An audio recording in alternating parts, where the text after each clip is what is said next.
ሰላም ሰላም ውድ የሰበዝ አካዳሚ ቤተሰቦች እንዴት ናችሁ? እንኳን ወደ ሰበዝ አካዳሚ ዩቲዩብ ቻናላችን በሰላም መጣችሁ። ለዚህ ቻናል አዲስ የሆናችሁ ቻናልን ሰብስክራይብ ማድረጋችሁን አትርሱ። በየቀኑ አዳዲስ አስተማሪ ቪዲዮዎችን ስለምንለቅ ቶሎ እንዲደርሳችሁ፣ እንዲሁም ላይክ ለማድረግ ጣታችሁን አትንፈጉን። በኦንላይን ሆነ በአካል መማር ለምትፈልጉ ደግሞ በዚህ ስልክ መደወል ትችላላችሁ። በቴሌግራም በኢሞ እየደወላችሁ ማናገር ትችላላችሁ ማለት ነው። ትምህርቱ በሳምንት 5 ቀን ነው፣ ሰኞ እስከ አርብ። በየቀኑ ደግሞ አንዳንድ ሰዓት ነው። የግላችሁ አስተማሪ ተመድቦላችሁ ከመጀመሪያው ከመሰረቱ እስከ መጽሐፍ ማንበብ አለው። በ3 ወር እስከ 4 ወር ባለው ውስጥ ማንበብና መጻፍ እንድትችሉ እናግዛችኋለን። እንግዲህ ይህን ካልኩ ይበቃል። ወደ ዛሬ ቪዲዮአችን እንግባ። እሺ ውድ ቤተሰቦች የዛሬ ቪዲዮዎቹ እነዚህ ሶስቱም ሰንተንስ ወይ ደግሞ እንትን የሚባሉ አረፍተ ነገሮች የሚባሉ ሶስቱም አይነት፣ አንደኛው አፍርማቲቭ ይባላል። አፍርማቲቭ ማለት አዎንታ ማለት ነው። አዎንታዊ ምንም አይነት የአሉታዊ ደግሞ የኔጌቲቭ ሀሳብ የሌለው ማለት ነው። ለምሳሌ እሱ ሄደ ካልን ምንም ኔጌቲቭ የለውም አይደለ? እሱ አልሄደም ካልን ግን ኔጌቲቭ ነው፣ አፈርማቲቭ አይደለም ማለት ነው። ስለዚህ አንደኛው አፈርማቲቭ ነው፣ አዎንታ ስለ አንድ ነገር በስትክክል ወይ ደግሞ ኔጌቲቭ ወይ ደግሞ አሉታ ሳይኖረው መልእክት ማስተላለፍ ስንፈልግ የምንጠቀመው ሰንተንስ ወይ ደግሞ አረፍተ ነገር ነው። ሁለተኛ ደግሞ ኔጌቲቭ ነው። ኔጌቲቭ ማለት አሉታ ማለት ነው፣ የዚህ ተቃራኒ ነው። ለምሳሌ እሱ አልበላም፣ እሱ አልሄደም፣ እሱ አልተኛም ስንል አልተኛም አልሄደም የሚለው ኔጌቲቭ ነው አይደለ? ስለዚህ ኔጌቲቭ ወይ ደግሞ አሉታ የምንለው ሰንተንስ ነው ይሄ፣ ወይ ደግሞ አረፍተ ነገር ነው። ቀጣይ የሚሆነው ምንድነው? ጥያቄው ነው፣ ኮስችን። ስለ አንድ ነገር ስንጠይቅ ጥያቄያዊ ወይ ደግሞ ጥያቄ ይባላል። ጥያቄ ለምሳሌ ስምህ ማን ነው፣ እድሜ ስንት ነው ብለን ስንጠይቅ ጥያቄ ይባላል። ስለዚህ የእነዚህን የተለያየ አረፍተ ነገር እየሰጠን አንድ አረፍተ ነገር አፍርማቲቭ ላይ ከሰጠን ኔጌቲቭ ላይ ምን መሆን እንዳለበት፣ ጥያቄ ላይ ምን መሆን እንዳለበት እያንዳንዱ አብረን እናያለን። ከቻላችሁ ወረቀትና ስክሪፕት ይዛችሁ ብትከታተሉ መልካም ነው። በተረፈ አሪፍ መሰረታዊ ነገር ነው፣ እንዳያመልጣችሁ አብራችሁን ቆዩ። እንግዲህ ቅድም እንዳልኳችሁ አፍርማቲቭ ማለት ፖዚቲቭ ወይ ደግሞ አዎንታ ማለት ነው። አዎንታዊ ለምሳሌ ምን ብለን መሄድ እንችላለን? አበበ ጎበዝ ተማሪ ነው ብለን መጻፍ እንችላለን። አበበ ጎበዝ ተማሪ ነው። ይሄ ምንድነው? አዎንታ ነው፣ ምንም አሉታ የለውም። በምሳሌ እንዲገባችሁ ብዬ ማለት ነው። እስኪ ለምሳሌ እዚህ ጋር የጻፍኩት አለ አይ አም ሃፒ ይላል። አይ አም ሃፒ እኔ ደስተኛ ነኝ እንደማለት ነው። እኔ ደስተኛ ነኝ ምንም አይነት ኔጌቲቭ ወይ ደግሞ አሉታ የለውም አይደለ? አይ አም ሃፒ ካለ አፌርማቲቭ ነው። እኔ ደስተኛ ነኝ እያለ ነው። ስለዚህ ይሄ አረፍተ ነገር አፌርማቲቭ ይባላል። አፌርማቲቭ ማለት ምንም አይነት ኔጌቲቭ ከሌለው፣ ለምንናገረው ሀሳብ ኔጌቲቭ ከሌለው አፌርማቲቭ ይባላል። አፌርማቲቭ ወይ ደግሞ አዎንታ። ወደ ኔጌቲቭ ሲቀየር ደግሞ አይ አም ኖት ሃፒ። አያችሁ ልዩነቱ? ኖት ሲጨመርበት ወደ ኔጌቲቭ ይቀይረዋል። እንዳለ ወስደነዋል። አይ አም ሃፒ የሚለው መሀል ላይ ኖት ጨምረን ወደ ኔጌቲቭ ቀየር ነው። እኔ ደስተኛ አይደለሁም። ባጭሩ ነኝ ለሚለው አይደለሁም ለማለት ኖት እንጠቀማለን። አይ አም ሃፒ ካለ እኔ ደስተኛ ነኝ ነው። አይ አም ኖት ሃፒ ካለ ደግሞ እኔ ደስተኛ አይደለሁም። አይደለሁም የሚለው ከኖት የመጣ ነው። አይ አም ኖት ካለ አይደለሁም ነው። አይ አም ካለ ደግሞ ነኝ ነው። ስለዚህ ልዩነቱ ይህን ይመስላል። አፌርማቲቭ ማለት ምንም አይነት ኔጌቲቭ የለውም፣ እዚህ ላይ ግን ኖት አለው። ቀጣይ ምንድነው? ኩዌስችን ነው። ይሄ የጥያቄ ምልክት በጥያቄ መልክ ሲሆን አም አይ ሃፒ እንዳለን አም አይ ሃፒ መጀመሪያ የሚቀድመው ይሄ ቨርቡ ነው። ቨርቡ ማለት ይሄ ባለፈው አይተናቸዋል። እነዚህ ኦክሲላሪ ቨርቦች ወይ ደግሞ ሄልፒንግ ቨርቦች የሚባሉ እና አም ኢዝ ምናምን። አሁን እዚህ ጋር አም ነው የቀደመው። አም አይ ሃፒ ሲል ደስተኛ ነኝ እያለ ነው፣ ወይ ደግሞ እኔ ደስተኛ ነኝ እያለ ነው። እኔ ደስተኛ ነኝ እያለ ነው። ስለዚህ ልዩነታቸው ይህን ይመስላል። አዎንታ ከሆነ ምንም አይነት የኔጌቲቭ ወይ ደግሞ የአሉታ ሀሳብ የለውም።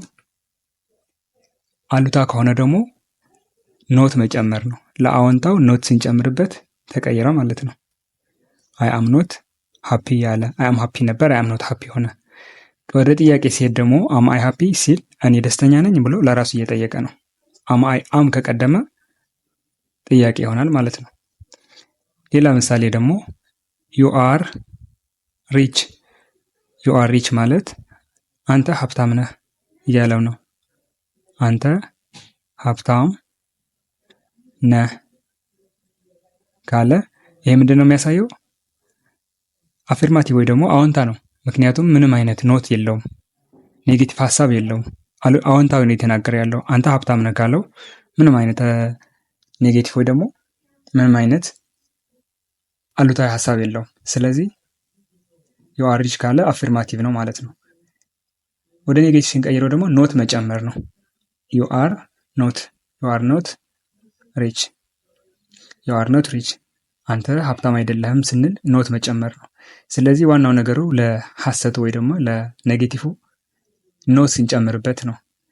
ኖት ካለ ማንኛውም ነገር ኔጌቲቭ ወይ ደግሞ አፍራሽ ወይ ደግሞ አሉታ ነው ማለት ነው። ስለዚህ ዩ አር ሪች አለ አንተ ሀብታም ነህ። ዩ አር ናት ሪች ካለ ደግሞ አንተ ሀብታም አይደለም። ስለዚህ ልዩነት እንዲያመጣ ያደረገው ማን ነው? ኖት ነው።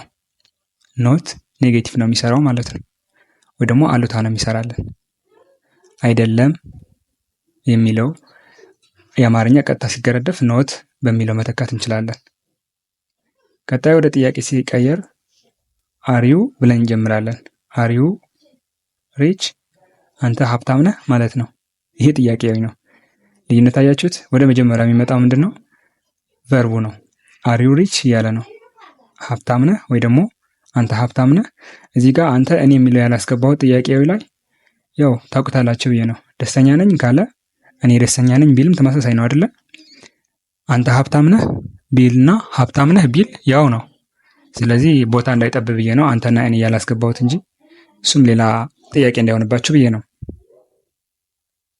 ስለዚህ እዚህ ጋር የምትይዙልኝ ምንድነው? አፈርማቲቭ ላይ ምንም አይነት ኖት የለም፣ አዎንታ ነው። ኔጌቲቭ ላይ ስንሄድ ደግሞ እያንዳንዱ ላይ እንዳያችሁት እዚህ ላይ ኖት ጨምረናል። ኖት ይቅርታ ድምፄ ትንሽ ጉንፋን ስላመመኝ ነው። ኖት ጨምረናል። አይ አም ኖት ሃፒ ዩ አር ናት ሪች። ስለዚህ ኖት ከገባ ኔጌቲቭ ነው ማለት ነው። ሶስተኛ ምሳሌ ልስጣቸው። ሂ ኢዝ ኤ ስቱደንት። ሂ ኢዝ ኤ ስቱደንት አለ። ምን ማለት ነው? እሱ ተማሪ ነው እያለ ነው።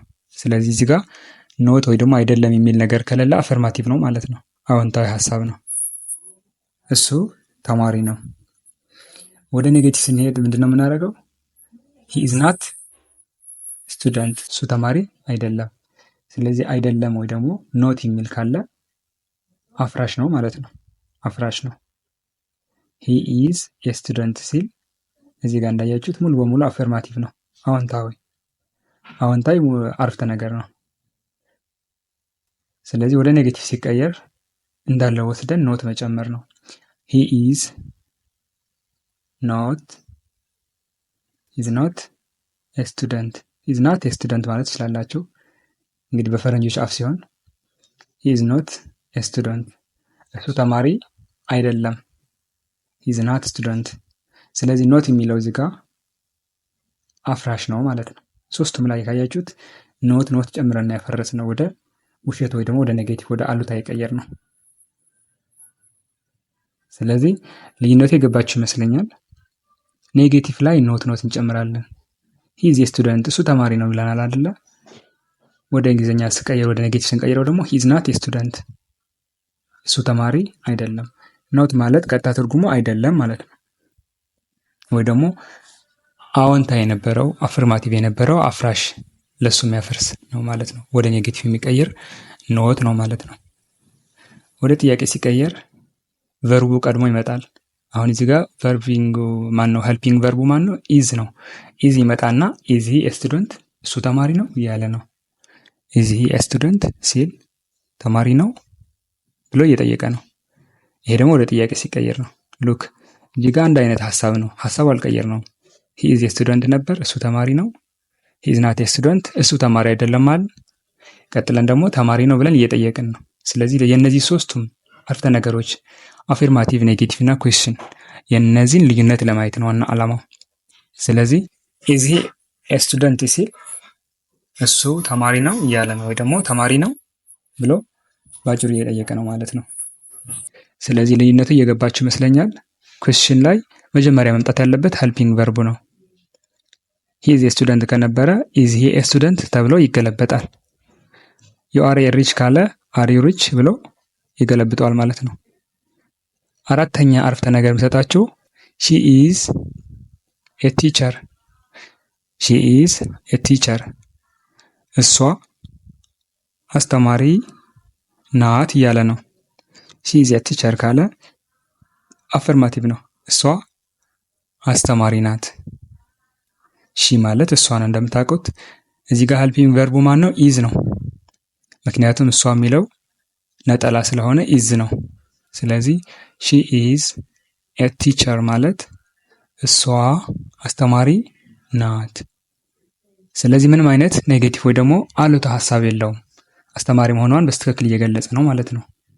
ቀጣይ ወደ ኔጌቲቭ ሲቀየረው ምንድነው የሚሆነው? እሷ አስተማሪ አይደለችም ነው አይደለም የሚሆነው። ወደ አማርኛ ቀጥታ ሲተረጎመው ወደ እንግሊዝኛው ደግሞ ኖት መጨመር ነው። ሺ ኢዝ ኖት ኤ ቲቸር። ሺ ኢዝ ኖት ኤ ቲቸር እሷ አስተማሪ አይደለችም እያለን ነው። እሷ አስተማሪ አይደለችም። ሎክ እዚህ ጋር ዲሌይ ያደረገን ኖት ብቻ ነው። አራቱም አረፍተ ነገር ካያችሁት እንዳለ ተመሳሳይ ነገር ነው። ከላይ ኖት አለ፣ ከዚህ ኖት አለ፣ ሶስተኛ ላይ ኖት አለ፣ አራተኛ ላይም ኖት አለ ማለት ነው። እዚህ ጋር አዎንታዊ ደግሞ አፍርማቲቭ ላይ ደግሞ ምንም አይነት ኖት ወይ ደግሞ ምንም አይነት የተቃርኖ ሀሳብ የለም። የአሉታ ወይ የኔጌቲቭ ሀሳብ የለም። አፍርማቲቭ ወይ ደግሞ አዎንታዊ አረፍተ ነገር ስለሆኑ፣ እዚህ ጋር ግን አሉታ ወይ ደግሞ ኔጌቲቭ ስለሆኑ ኖት ጨመርንባቸው። ሺ ኢዝ ናት ኤ ቲቸር እሷ አስተማሪ አይደለችም እያለ ነው። ወደ ጥያቄ ሲቀየር ደግሞ መቅደም ያለበት ማን ብያቸዋለሁ? ሄልፒንግ ቨርቡ ኢዝ ማለት ነው። ኢዝ ሺ ኤ ቲቸር እሷ አስተማሪ ናት እያለ ነው። ወይ ደግሞ አስተማሪ ናት ብሎ እየጠየቀ ነው። መጠየቅ ስንፈልግ ቨርቡ ነው መቅደም ያለበት፣ ሄልፒንግ ቨርቡ ወይ ደግሞ አውግዚላሪ ቨርብ የሚባለው። ኢዝ ሺ ኤ ቲቸር እያለ ነው። እሷ አስተማሪ ናት። ኢዝ ሺ ኤ ቲቸር መጀመሪያ ምን ብለውን ነበረ? ሺ ኢዝ ኤ ቲቸር እሷ አስተማሪ ናት። ሁለተኛ ምን አለን? ኔጌቲቭ ላይ ሲሄድ ሺ ኢዝ ናት ኤ ቲቸር እሷ አስተማሪ አይደለችም አለ። ኖት ጨምሮ አስተማሪነቷን አሳጣት ማለት ነው። ሶስተኛ ላይ ደግሞ ምን አለ? ኢዝ ሺ ኤ ቲቸር ወደ ጥያቄ ገባ። እሷ አስተማሪ ናት ወይ ደግሞ አስተማሪ ናት እያለ ነው ማለት ነው። አምስተኛው አረፍተ ነገር ምንድነው የሚሆነው? ዘይ አር ሶልጀርስ ምን እያለ ነው? ዘይ አር ሶልጀርስ እነሱ ወታደሮች ናቸው። እነሱ ወታደሮች ናቸው እያለን ነው። ስለዚህ ይሄ አፍርማቲቭ ነው ወይ ደግሞ አዎንታዊ አረፍተ ነገር ነው። ዘይ አር ሶልጀርስ ዘይ ማለት እነሱ ነው። ዘይ አር ሶልጀርስ እነሱ ወታደር ናቸው ካለ አዎንታው፣ አሉታው ምንድን ነው የሚሆነው? ካልሆኑ እነሱ ወታደሮች አይደሉም። አይደሉም የሚለው በማን ነበር የሚተካ ያልነው? አይደሉም የሚለው በኖት ይጨመራል። ኖት ጨምረን ስናስገባ እዚህ ውስጥ ወደ ኔጌቲቭ ወይ ደግሞ ወደ አይደሉም ይሄዳል ማለት ነው። ዘይ አር ናት ወይ ደግሞ ዘይ አር ኖት ሶልጀርስ እነሱ ወታደሮች አይደሉም እያለ ነው። ወደ ኔጌቲቭ ሲቀይረው እነሱ ወታደሮች አይደሉም። በጣም ጥሩ። ስለዚህ ልዩነታችሁ በቀላሉ የገባችሁ ይመስለኛል። እዚህ ጋር በኔጌቲቭ ላይ መሀል ላይ ያሉት ሁሉም ኖት አላቸው። ኖት ካለ አፍራሽ ነው፣ ኔጌቲቭ ነው። ኖት ከሌለ ደግሞ በዚህ በቀኝ በግራ በኩል ያሉት በዚህ ጋር ያለው አረንጓዴዎቹ አፌርማቲቭ ናቸው፣ ኖት የላቸውም። ወደ ጥያቄ ስንሄድ ደግሞ እዚህ ጋር አውግዚላሪ ቨርቡ ሄልፒንግ ቨርቡ አር ነው አይደለ? አር ብለን እንጀምራለን። አር ዘይ ሶልጀርስ እነሱ ወታደሮች ናቸው ወይ ደግሞ ወታደሮች ናቸው ብለን ስንጠይቅ አር አስቀድመን ከዛ ዘይ አር ዘይ ቲቸርስ አር ዘይ ሶልጀርስ አር ዘይ ስቱደንት ብለን ስንጠይቅ እነሱ እንደዚህ ናቸው ወይስ እነሱ እነዚህ ናቸው ብለን መግለጽ ስንፈልግ ማለት ነው። ስለዚህ ጥያቄያዊ ሲሆን ቨርቡ ይቀድማል። አር ዘይ ሶልጀርስ ስንል ወታደሮች ናቸው እያለ ነው ማለት ነው። ቀላል መንገድ ነው። በጣም ደጋግማችሁ ይዩት። ለከበዳችሁ ደግሞ መጠየቅ ትችላላችሁ። በቴሌግራም ይሁን በማንኛውም ነገር እመልስላችኋለሁ። ለዛሬ እዚህ ላይ ይብቃን። መልካም ምሽት ይሆንላችሁ። አመሰግናለሁ።